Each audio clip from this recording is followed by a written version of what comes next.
Assalamualaikum warahmatullahi wabarakatuh. Perkenalkan, nama saya Husnia dari Pendidikan Bahasa dan Sastra Indonesia 2018A.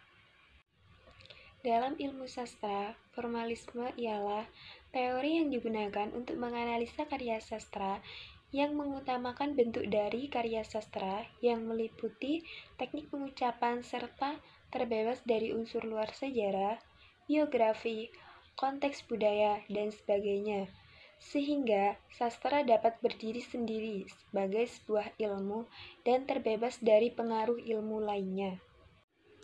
Panuti Suciman mengatakan bahwa formalisme adalah aliran kritik sastra yang mementingkan pola-pola bunyi dan kata yang formal atau tradisional. Begitupun dengan formalisme Rusia adalah aliran kritik sastra yang lahir di Rusia pada tahun 1920-an sebagai reaksi terhadap aliran kritik sastra yang berlaku di Rusia waktu itu, yang mementingkan isi dan ciri sosial sebuah karya sastra. Gagasan yang mereka usulkan tersebut dianggap radikal, karena untuk pertama kalinya dalam sejarah kritik sastra, sastra diperlakukan sebagai disiplin keilmuan yang mandiri dan bukan sekedar batu pijakan untuk membahas gagasan-gagasan yang berkenan dengan filsafat atau bidang-bidang keilmuan lain. Karena hal itulah, maka para penggagas formalisme Rusia dianggap sebagai pendiri kritik sastra modern. Namun karena hal itu jugalah mereka menjadi olok-olok para ilmuwan lain yang menentang gagasan-gagasan mereka. Bahkan istilah formalisme sendiri pada mulanya adalah nama ejekan yang diberikan oleh para penentang itu, yang tentu saja ditolak oleh para penggagasnya, karena pendekatan metodologis yang mereka tawarkan sebenarnya tidak formal, dan seperti yang disangkakan oleh lawan-lawan mereka. Beberapa pokok gagasan, istilah dan dalil utama formalisme diantaranya ialah yang pertama, defamiliarisasi dan deotomatisasi, atau tidak pada umumnya yang dikenal, atau tidak otomatis. Yang dimaksud dengan defamiliarisasi yaitu menyulap teks-teks dengan efek mengasingkan dan melepaskan dari otomatisasi sehingga teks menjadi aneh dan asing. Yang kedua, teori naratif. Struktur naratif bersifat unik dan berbeda-beda. Kaum formalis Rusia memberikan perhatian khusus terhadap teori naratif. Untuk analisis naratif, menekankan perbedaan antara cerita, alur, dan motif. Yang ketiga, analisis motif, tujuan, harapan, dan makna tertentu. Motif yakni sebuah unsur yang penuh arti dan yang diulang-ulang di dalam satu atau sejumlah karya. Boris Tomsky menyebut motif sebagai satuan alur terkecil. Ia membedakan motif terikat dengan motif bebas. Motif terikat adalah motif yang sungguh-sungguh diperlukan oleh cerita, sedangkan motif bebas adalah aspek yang tidak esensial ditinjau dari sudut pandang cerita. Yang keempat, ada fungsi puitik dan objek estetik. Fungsi ini mengacu pada penempatan suatu karya sastra dalam suatu modul komunikasi yang meliputi relasi antara pengarang, teks, dan pembaca. Menurut Jacobson, dalam setiap ungkapan bahasa terdapat sejumlah fungsi, misalnya fungsi referensial, emotif, konatif, dan puitik, yang berkaitan dengan beberapa faktor seperti konteks, juru bicara, pengarang, penerima, pembaca, dan isi atau pesan bahasa itu sendiri.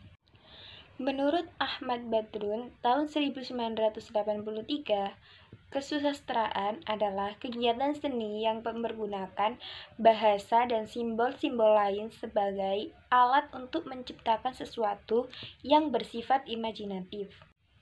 Karya sastra merupakan sesuatu yang diungkapkan secara komunikatif yang mengandung maksud pembuat tulisan dengan tujuan keindahan. Menurut Waluyo tahun 2002 mengatakan bahwa puisi adalah karya sastra dengan bahasa yang dipadatkan, dipersingkat, dan diberi rima dengan bunyi yang padu dan pemilihan kata-kata kias.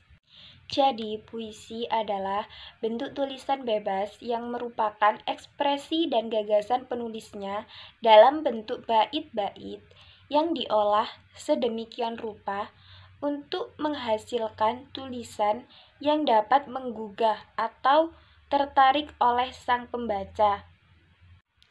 Berikut adalah salah satu contoh puisi kontemporer, yaitu yang berjudul Tapi karya Sutarji. Pada puisi yang berjudul Tapi karya Sutarji menggunakan beberapa gambaran kata seperti manusia, kesakitan, dan gambaran usaha, serta menggambarkan sebuah pertentangan antara aku dan kau, sehingga apapun yang dibawa oleh aku selalu tak bermakna di mata kau. Adapun pemisahan antara baris aku dan kau seolah menggambarkan percakapan antara dua orang yang tak akan pernah sejajar, seperti seorang yang sedang menjalin asmara, atau juga seperti hamba dengan Tuhannya.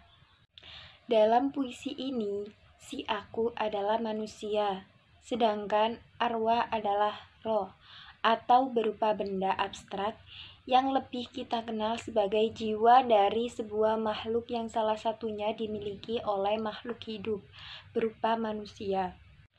Adapun gambaran kesakitan yang terdapat dalam puisi ini adalah resah dan duka. Kata resah merupakan sebuah perasaan galau atau gelisah yang dialami oleh manusia. Kata resah bisa digolongkan dalam gambaran kesakitan karena resah itu membuat orang yang mengalaminya susah melakukan sesuatu karena dibebani oleh perasaan ini. Duka adalah perasaan kepedihan atau kesengsaraan yang dialami oleh manusia, seperti saat kehilangan. Dan selanjutnya ada gambaran usaha. Kata yang bisa digolongkan pada gambaran usaha ialah kata bawakan, bilang, dan datang. Bawakan merupakan kata kerja, sedangkan kata bilang adalah kata yang biasanya dilakukan oleh tindak tutur manusia seperti kata berucap atau berbicara.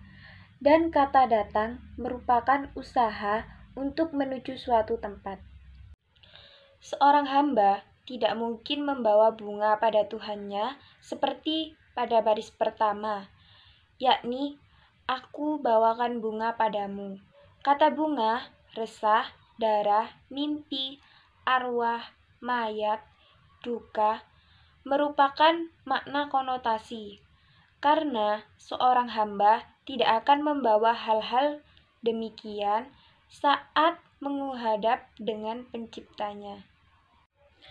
Gaya bahasa yang digunakan dalam puisi tersebut merupakan hiperbola, yaitu melebih-lebihkan.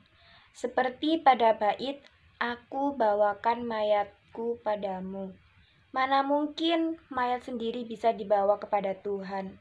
Hal tersebut tentu sangat berlebihan.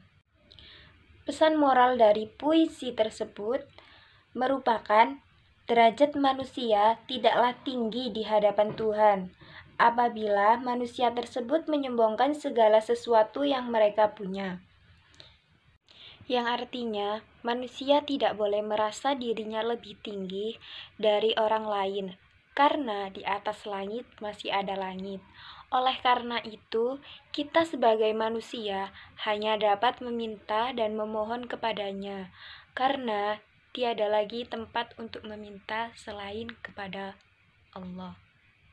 Sekian penjelasan dari saya. Mohon maaf apabila ada salah kata. Terima kasih. Wassalamualaikum warahmatullahi wabarakatuh.